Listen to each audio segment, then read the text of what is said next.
all, thank you for coming in here today, and thank you for the opportunity, Kayla and Vaibhav. It's a pleasure to be here with the Omaha Azure. So I'll do a quick introduction about myself before I dive into how we actually leverage Databricks in our data engineering practices. Myself, I'm Siva Kumar Yadavali. I work as a senior data engineer at Qubit. I've been with Qubit for over like 10 years. Learned a lot here, and I really like what this company does, just like what Matt explained. Great company. And besides my professional life, I have a 1-year-old daughter. Vanya, very precious to me. Uh, it's really busy, and despite that, I try to take some time out, try to spend some time with my friends over the weekends. And I'm really passionate about participating and giving back to the company. I participate in this program called Teammates, which is a mentoring program where I mentor children. I've been doing this for the past 5 years. I really encourage all of you to get a chance and it's a wonderful opportunity to help the younger generation. I participate in Habitat for Humanity where we build homes for people who are in the street and in cleaning the lakes, making the city clean and everything. So whenever there's an opportunity, I try to support. So yeah, a quick introduction about our architecture and how before actually, so these are the points basically I'll be covering today in my presentation. Before that, let me give you a quick architecture overview of why we actually got into this. So there is this important product in our company, so we call it as the cost process. So what this project, so providing timely updates to the end users about this data has been extremely crucial in making business decisions. And this process used to run on our Teradata box. And to maintain it has been very expensive. And that's where we were at a point where we have to make a solution that is more cost effective, more scalable, as well as more efficient to meet our ongoing data needs. And that's where Databricks has come into play. So before I go into this, so let me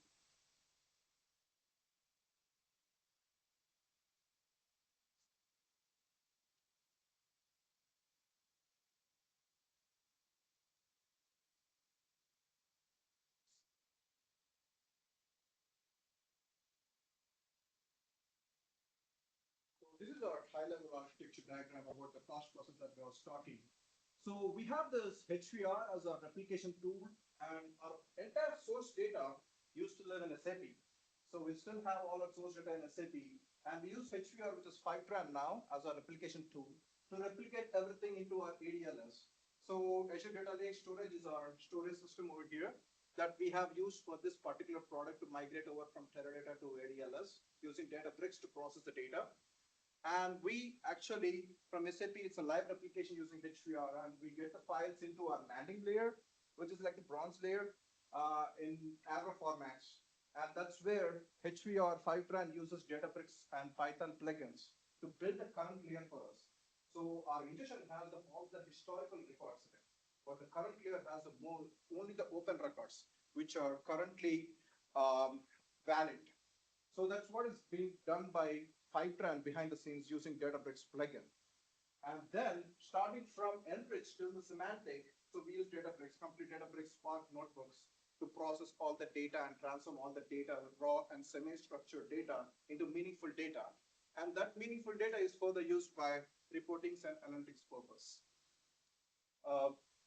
So this is on a high-level overview. How each of Databricks capabilities has actually helped us in achieving what we wanted on this migration process and how it was better than our on-prem when we are running this process on an on-prem. So let us first see for the folks who are new to Databricks. So Databricks is a unified web-based data analytical platform. So where Spark can be leveraged efficiently because it is developed by Spark developers.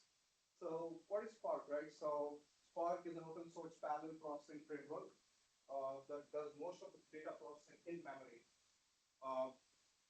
So it can integrate with all three major distributed cloud environments like AWS, GCP, and Azure. And so talking about Databricks, right? So on each of their capabilities, Delta Lake is a storage layer, an optimized storage layer on top of a data lake that Databricks has actually built. which supports ACID transactions. So there are many benefits, and this has been very crucial and very beneficial for us because features like time travel, so where you can actually see a table and how it was and its state at particular time. So this has been extremely useful because during our deployments, our rollout plan was only reverting back to a particular version of that particular Delta table. So there is no need to take backups. There is no need to take extra storage and everything. And again, dump all your files into a new table, which you can just revert to a previous version because it has version control in it. It has time travel. So by default, Databricks allows you to have time travel set on your Delta tables for 30 days. Uh, but again, if you think that you don't need for 30 days, you can always run vacuum command, which would actually remove all your stale records and stale files. And then it supports merge into deletes and updates and insert commands, unlike a regular traditional data lakes, right? So which supports only appends. But Delta Lake actually supports your merge into commands, ensuring data consistency and data quality. And then we really like the logging.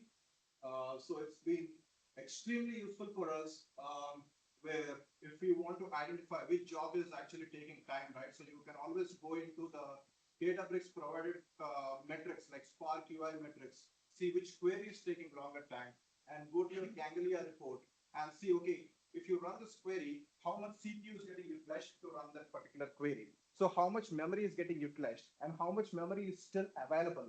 So these all metrics are very helpful for us during our migration process to optimize our queries even more and to rewrite our queries in a better way. And then performance enhancements. So when Databricks writes any data and any table, so it writes in Parquet format because it stores all the data in columnar storage format. Because Parquet is in this big data ecosystem, storing data in Parquet format is really efficient for reads as well as storage. Because Databricks, when it writes into a Delta Lake, it does a compression and it uses Snappy as its compression type, while it's actually writing into Delta Lake. And Parquet and other standard formats uses very less disk space, very less storage space. So this has been a very cost-effective perspective, right? So this has been extremely useful for us. And on Delta tables, you get a chance where you get an opportunity to run optimize and analyze commands. So what does an optimize does? So an optimize command on your Delta tables, it actually combines all your small files into one large file. So the readability will be very easy. And on top of this one large file, what it does is it does a Z ordering. So what is a Z ordering?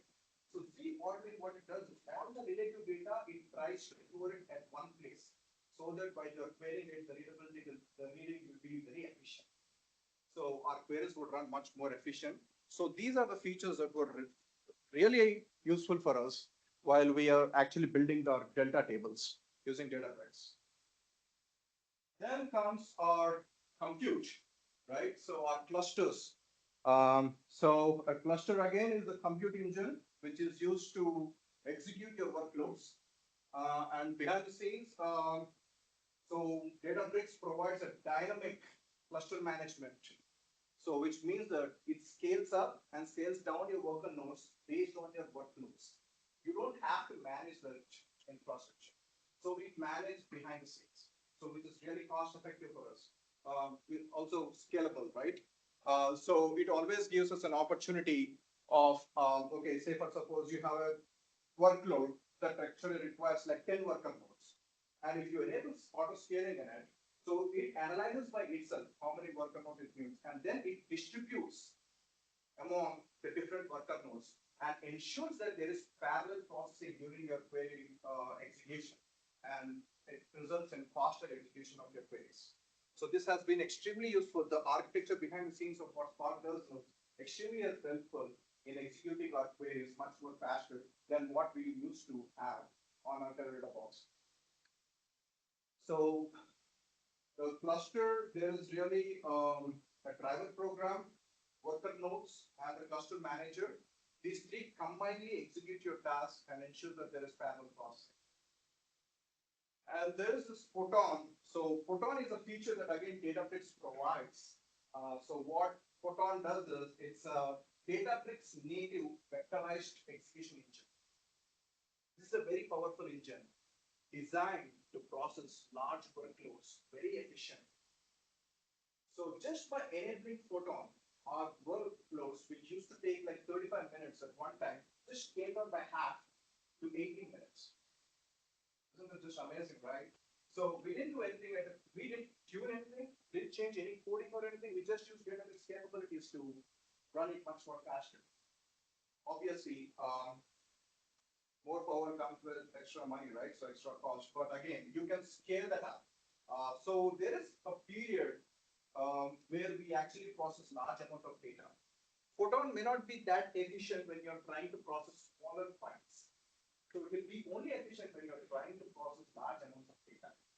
So during the month, there is this 1.5 week, 10 days period, which we usually call it as month-end period, where we process large amounts of data. And that's where actually we enable Photon. And during the rest of the time, we just run it on standard cluster for scaling up. How fast is Photon? So it is 3 times more than a standard cluster. But yeah, you can always have again auto scaling enabled on it. And when auto scaling, I just have to define minimum number of minimum number of workloads that are available and maximum. So we could start with minimum and scale. Yes. So it will always have those minimum VMs ready for the compute. And you don't have to really wait for the cluster start to spin up those VMs. It will always be ready. And when they are not in use, it will be an idle stage. So the Photon has been really helpful for us in gaining the performance. And then Delta Live Tables. So Delta Live Tables is pretty much a framework that Databricks provide, inside which it uses autoloader. So autoloader is a really powerful tool. It's pipeline. So which only process the newly arriving files in your cloud storage system. It ensures that the data is only processed once. So it provides us a structured streaming source called as cloud files. And this cloud files is what is responsible of processing only newly arrived files. So how does autoloader keep tracking of the ingestion, right? So how does it keep track of all these ingestion processes? There is a key value store called as logs DB inside a checkpoint location in autoloader pipeline. So this checkpoint location is what is where the metadata gets persisted for all the newly arriving files, for all the files in that particular folder in your ADLS. So using the information that is stored in this checkpoint location, what ensures that your data is only processed once. So you can save a lot on compute. You can do streaming, right? So that's where Delta Live Tables came in place. It follows medallion architecture, bronze, silver, gold, and gold being the highest level, where you are aggregated and semantic data level. And bronze is all your ingestion data. So we implemented that, and you have a choice of storing the data. You don't have to really build a current layer here in this case. The main reason why we got Delta Live Tables is to get rid of HVR building the current layer for us. So because we have to pay extra for the Databricks plugin and Python plugin every year for HVR, we want to get rid of that cost and use Databricks capabilities like Delta Live Table framework, so that we can store the data as a city type 1 or type 2 while you're actually writing back into your Delta Live Table. No, so it's a different feature in Databricks. So, but it's free of course. It's actually added in your account. It doesn't cost you extra. But it's not in the pattern. No.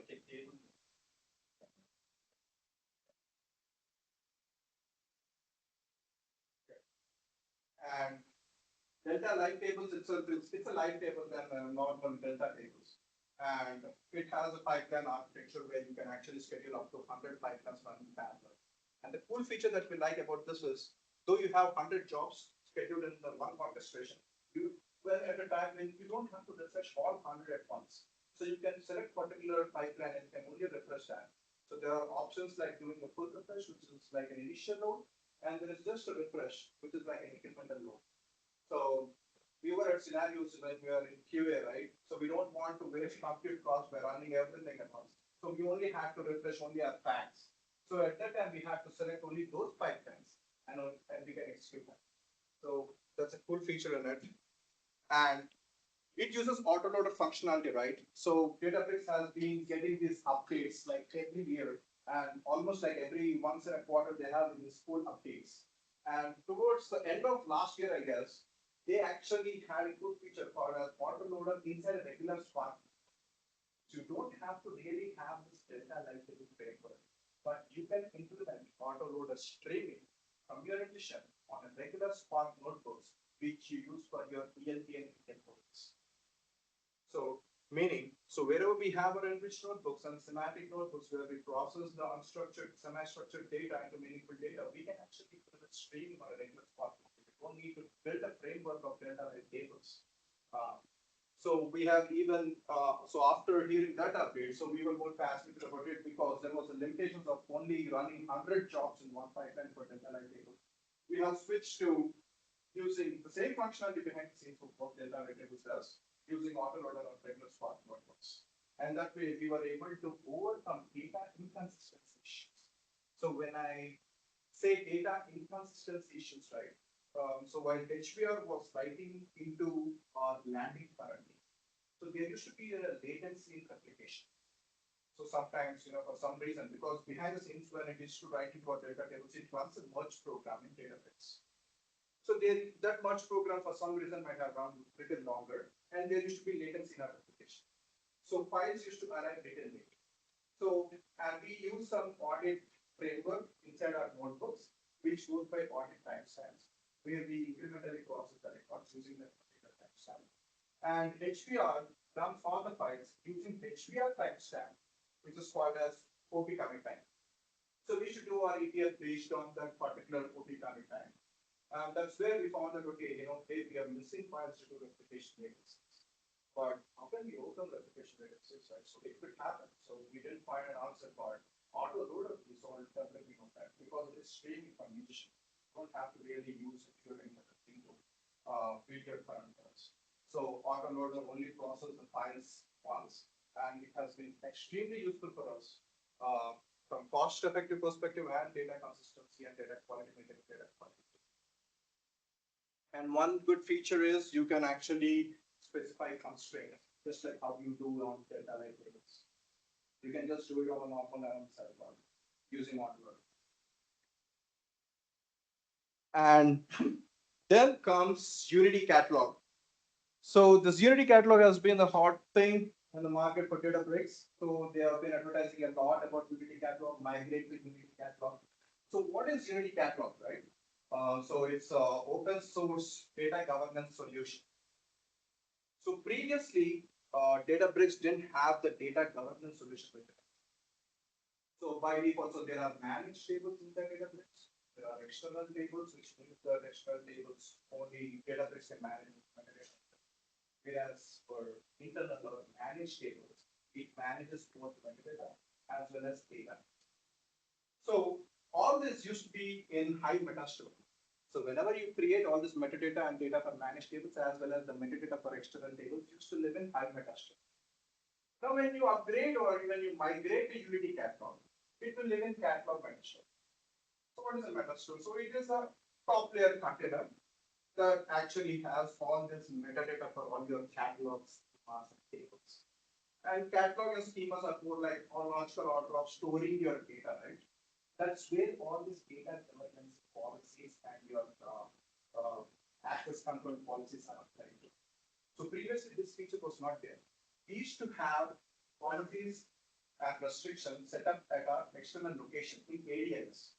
But there are only restrictions that you can put it in Databricks until Unity Catalog came into place was on cluster level. That's it. But if a developer has all access, if he has an admin access on the cluster level, he can do the outsets, he can do the databases. But in Unity Catalog, you can define specific rules per object, per catalog, per metastore. You can attach multiple workspaces to one metastore. per account, there will be only one metastore. And you can attach multiple Databricks workspaces to that one account. So data lineage, right? Previously, it's extremely useful in the especially migration process to know where your data is coming from, how it's getting transformed, and where it's going, right? So Databricks provides complete transparency when you use Unity Catalog. So they have system tables where all this information is being stored. And you can actually use the system tables to get the data lineage information. Instead of actually says, for suppose you have something you have to work on a semantic object. If you want to know the dependent objects, you don't have to manually go into and search all the enriched notebooks or all the landing notebooks. You can get it in one place using it. And from UI perspective, if you just click on the table, you will actually get all the data lineage dependencies and information and the columns that are being used. So that's a really cool feature. And the best feature that I like is delta sharing, right? Data sharing. So you can share the data that you have in your DDFS with a non-Databricks customer, or you can share it with within your company with an external partner or a different workspace. So you're working in QA, but you can share the data across workspace with just only defining two options: provider and receiver. So that is how easy when you use the Unity Catalog for data sharing. So that's a very cool feature again. That has helped us a lot during our migration process, right? Especially data lineage is something that we were looking for, and data governance for data quality perspective, we were looking for it.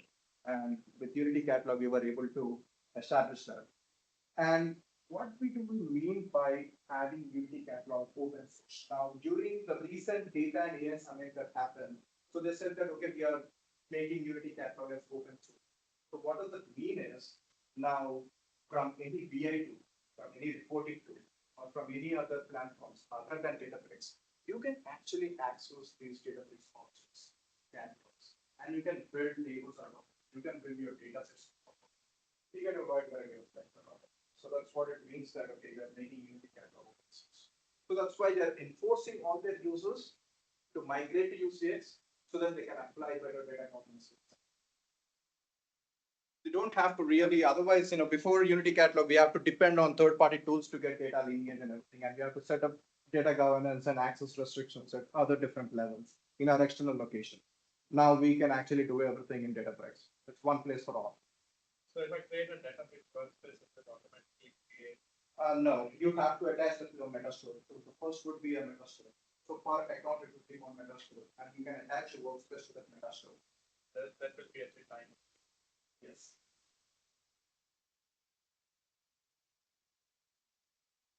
And then comes the workflows and orchestration.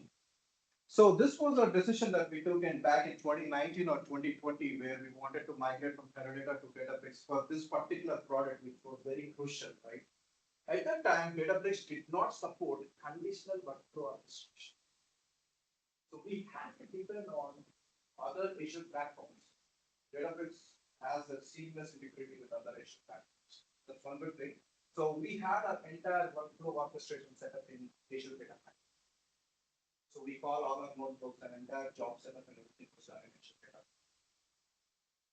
Okay, but there was one issue that we faced, and that actually costed us when we were actually going into production was there was an overhead while ADM was trying to talk with Databricks.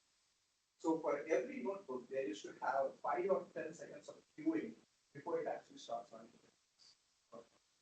So this overhead, when we summed it together, it was like 5 minutes. And our SLA was to get the data get refreshed under 15 minutes. So 5 minutes was really huge while we are using Data Factory to call Databricks notebooks. And sometimes there will be a loss of signal for some reason. Behind the scenes, we have our own integration runtime and set up the Data Factory to run our Databricks notebooks, so that all the resources would be just available to run this particular process. But still, there was a lag. So for that reason, we were always looking up to for something within Databricks. And mid of last year is when they actually introduced this workflow orchestration within Databricks, where you can conditionally really cool feature. And just by moving to Databricks, we actually saved like 6 minutes per content. It's just not done anything. We just moved to Databricks from India and nothing else was done. We saved actually 6 minutes overall load runtime. So it's really cool. So you can set up dependencies, and per job you can select what cluster you want to run on. So you don't have to create any new link structures, just like how we do in ADF, right? So for each job, but here you can just set up different clusters to run different jobs and everything. You can define widgets. You can define parameters and values that you want to pass into that job, and you can do a whole lot of stuff in this workflow orchestration that is defined within Databricks. This again has helped a lot, but this was implemented after we migrated. Yeah, Git integration, right? So that's the next piece. Like Databricks can actually integrate with any Git provider. In our case, it is Azure DevOps is our Git provider. And we have actually implemented CI/CD continuous integration and continuous deployment. And you won't really, our deployments have been so easy. You don't have to really manually go and try to publish that notebook to higher environments. It is just a pull request that we approve during our deployments. That's it. We have triggers placed on our CI and CD pipelines that merge the code to higher environments. So we streamlined all this process.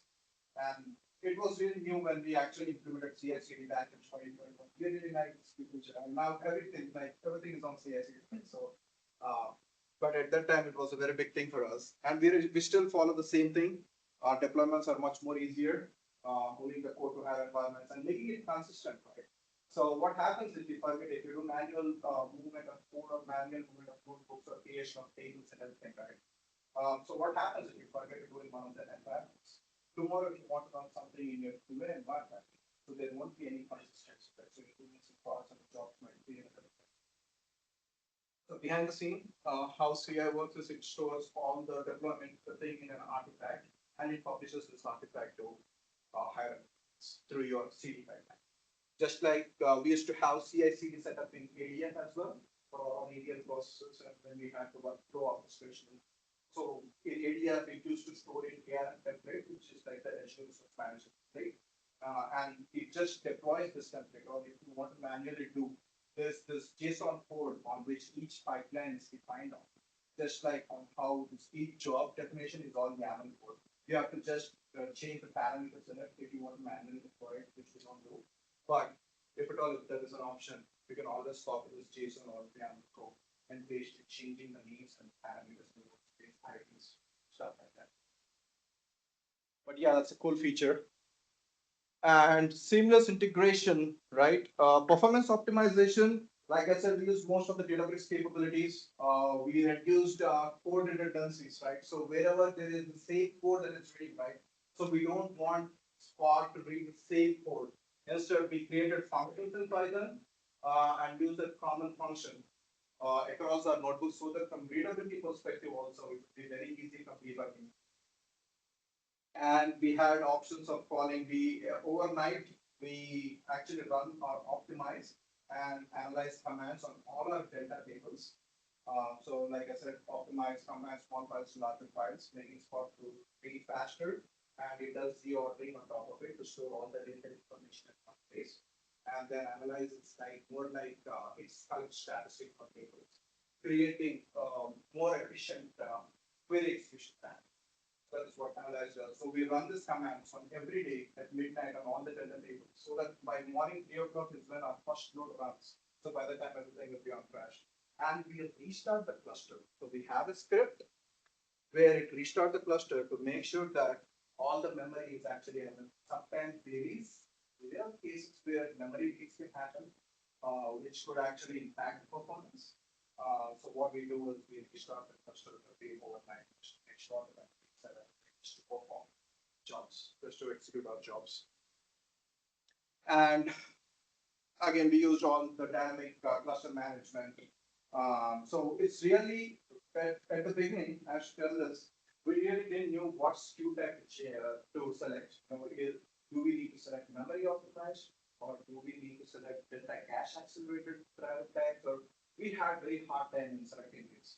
But the Spark UI and the Ganglia report that came as an upgrade to Databricks, and which provides all these metrics of CPU utilization per query, memory used per query, how much memory is still available on those nodes, and how many nodes it's taking to run this particular query. These metrics will actually help us in optimizing our queries even further. And then selecting the perfect driver time on our clusters. So I think we took help from Databricks too on selecting the stew type, but now they recently went GA like last week, like everything is serverless. So they managed all this infrastructure behind the scenes. You don't have to go in manually select the driver type and switch your workloads. Databricks managed them. And we actually partitioned our tables by the columns that we know that okay we need to filter on to make the reads faster, to skip the data. But now there is a feature that there is during the data and AI summit called as liquid clustering.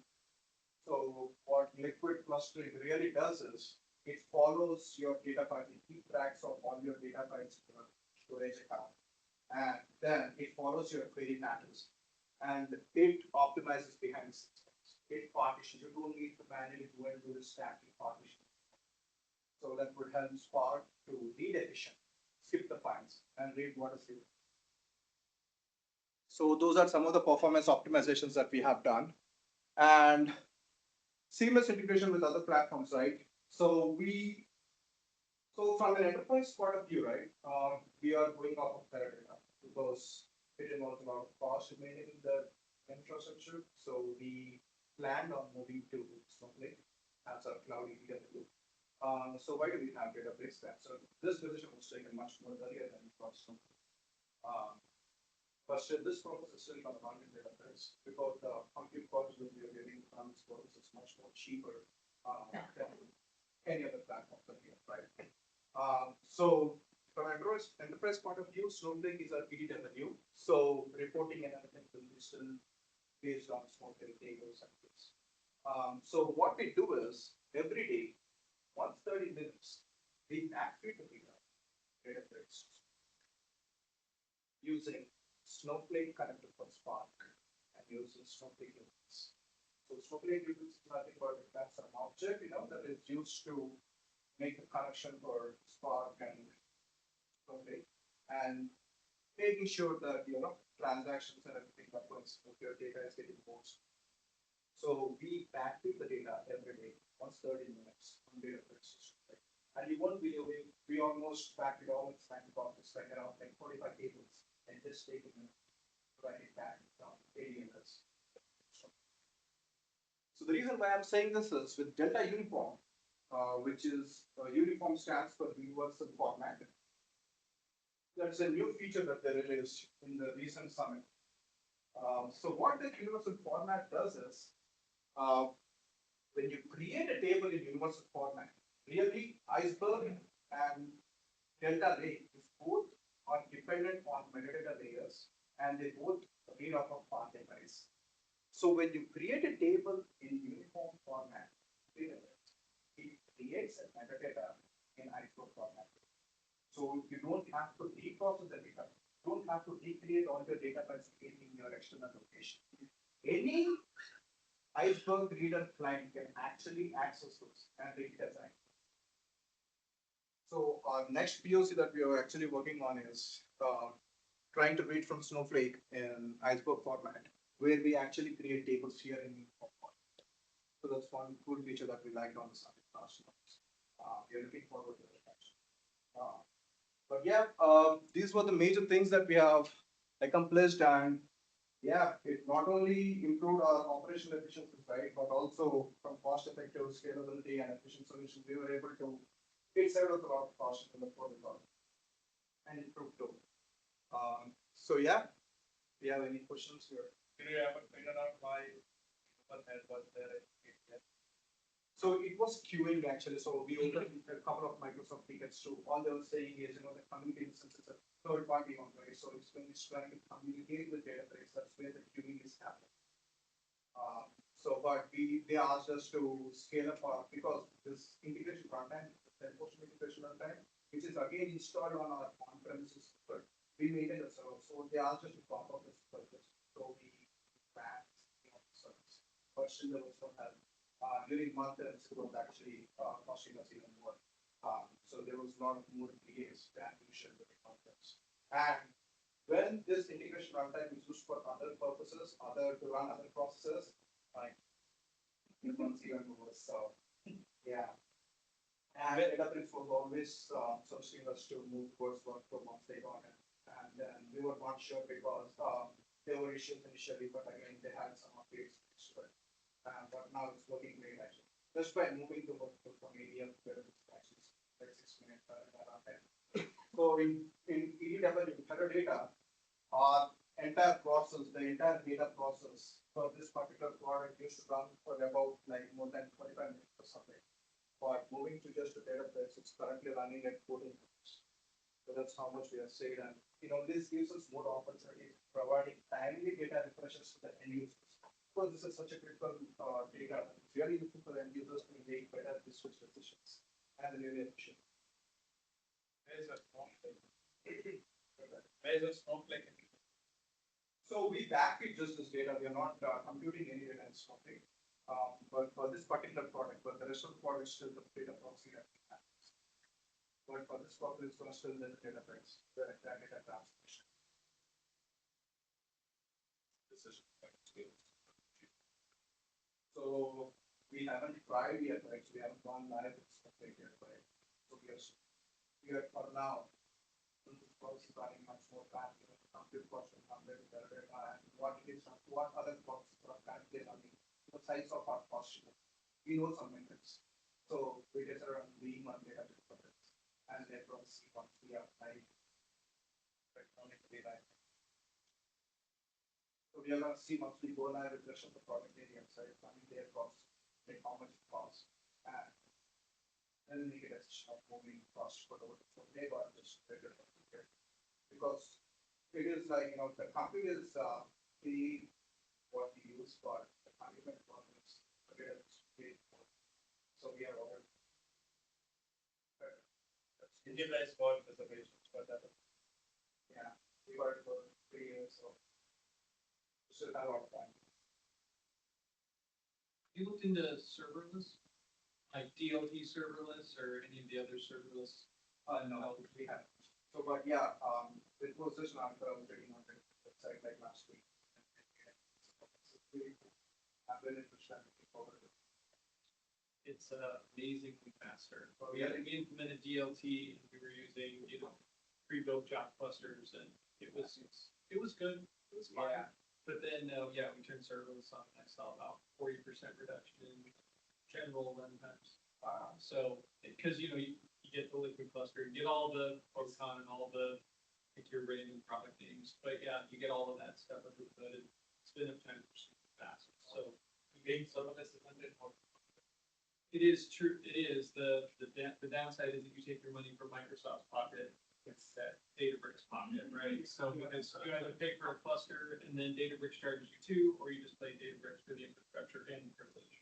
So that's one thing. While we initially implemented DLT side, so we can't use interactive clusters. We don't get a choice to pick our own clusters to run DLTs. So we have to always use job cluster. There was always some time when the cluster starts to fill up all the systems. So that's one reason why we implemented this model around the but yes, the one is a great thing. Yeah. It is. No, but it was a lot faster. It does, right? And unfortunately, we were in the preview for it, and they were giving incredible discounts. And then after the summit, they just like put in the switch. We're like, no, everybody can have it now. And look, the price went up by 50%. So that's the problem. It is. But I do think overall it's really nice to not have to manage all the job clusters and Databricks runtimes and all of that. Like, management wise, it's pretty much just fire it for death. I just want to run this. You tell me when. That's huge foundation. Yeah, I'm looking for some reviews on the besides implementations on how it works. So we don't have to really manage the works we have to set up. How many nodes should we require for run? Interactive versus non-interactive, all of the cluster configuration. within a query.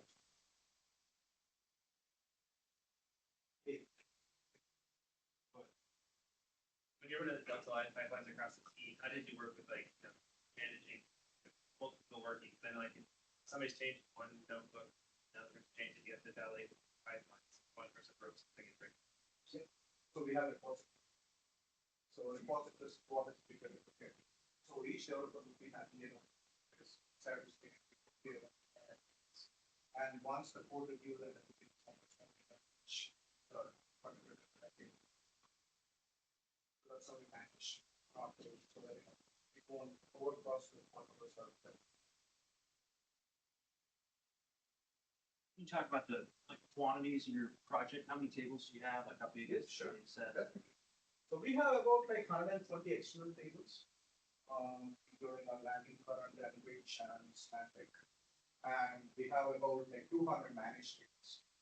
So during our ETL process or ELT process that we do in our mode process, our Spark mode process, where we transform the data. So we have many temporary tables that we create as part of it until we have the final version of the data. So all these temporary tables go into a managed table. And what we do is we make sure we compare those tables, those managed tables each time. So in some places we use temporary tables, in some places we use managed tables because the reading was much more faster.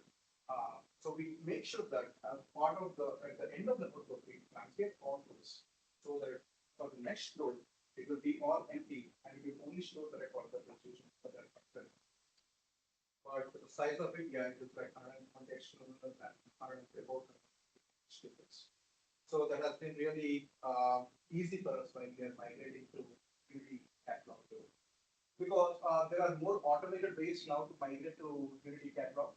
So they use UCX, which is an automated way of migrating to your Unity catalog. So behind the scenes, these are accelerators. These are predefined solutions. We just need to change the parameters. That's it. It migrates the rest of the stuff from your high meta store to catalog and store. And UCS is something that is database storage that they are accelerating. So the size of the data that we have, the size of the tables that we have, it should be easy for them to download.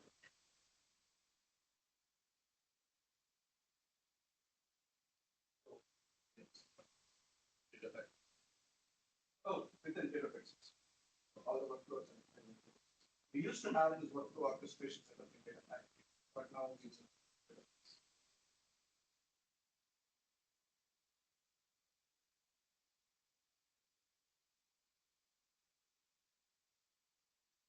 So for each incremental run, right, how much data are we talking about? So during our month end, we are talking about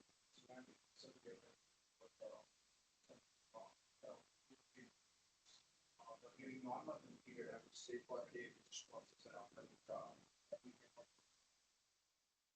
because month end process are like I said, right? So that's where we scale up our resources. And use for our clusters so that during that month process that it can. It is only efficient for the cost environment. And Spark is actually designed to have cluster. So during normal period, this one standard cluster and this one whole just For each batch or so you make a direct connection to the SAP or how do you get the data? No, we use HVR as an application to read from SAP and put the data into what we need to store in our format. And from there, HVR writes the current, HVR used to write for current period.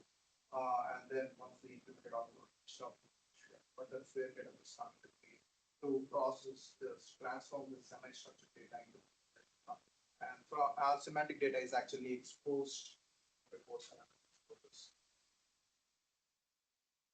one more small addition to this architecture, right? Like I showed, so we have. So while we were still, because it's a still ongoing effort for us to migrate entire thing from Teradata to our cloud, right? So we had this dependency of a cube. So we have a monad cube, so which does all the roll-up and aggregations for us. So our users still for this particular product, they still use the cube. They still use our Excel sheets and everything where they can actually create the pivot tables and everything connecting to the cube. So for that reason, so back in 2020 when we designed, we actually backfed this to a SQL Server table because Cube at that time didn't have a direct connection to ADLS or Databricks. So we backfed this data to an on-prem SQL Server. So that's where we had some challenges too, because we use again Databricks to write it back to SQL Server. We tried using JDBC connection, NAD JDBC connection to write back, but no, it's not that worth of trying JDBC connection, especially during month and period, right? Then we used MS SQL Spark Factor, which enhances, which boosts your query performance to write it back to SQL Server.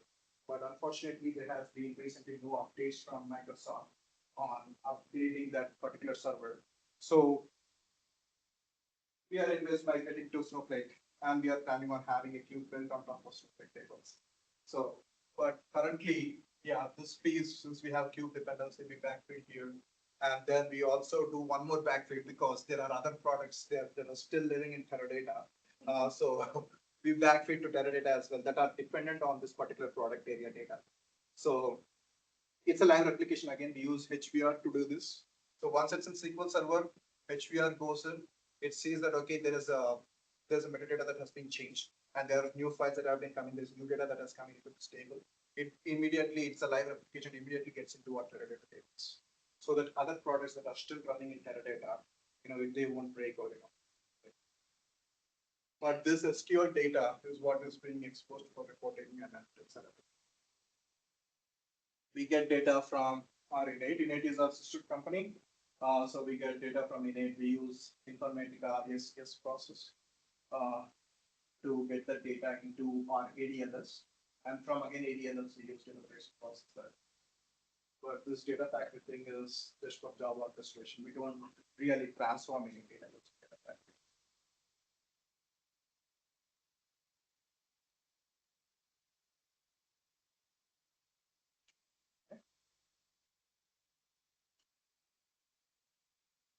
Feel free to contact me. I'll share my personal email ID and my contact number as well with you. If you have any questions on Databricks, I'll try to help you my best. But yeah, thanks once again for coming in here today. It was very nice to meet you all in person.